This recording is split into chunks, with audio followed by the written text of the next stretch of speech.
Stunis đỏ nhì Việt Nam khi giành vé đi cúp chiến thuật Y dù thiếu điểm snapshot. Những ngày gần đây, cộng đồng đấu trường chân lý đã chi hát cực mạnh trong chế độ xếp hạng, đặc biệt là bậc đại cao thủ và thách đấu thì còn căng thẳng hơn nữa. Nguyên nhân vì quá trình tuyển chọn thông qua điểm xếp hạng, snapshot đang diễn ra vô cùng căng thẳng. Trong đó, top 10 game thủ thách đấu hàng đầu Việt Nam sẽ giành vé góp mặt tại cúp chiến thuật Y mà không cần thi đấu tại vòng loại.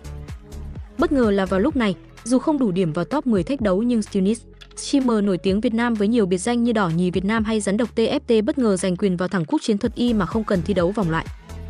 Về phần nguyên nhân, game thủ Chunji, một trong top 10 thách đấu đã có suất tham dự cúp chiến thuật Y từ giải cộng đồng diễn ra trước đợt snapshot tháng 1. Vậy nên suất thi đấu của Chunji 1 sẽ được chuyển sang top 11 thách đấu Việt là Stunis.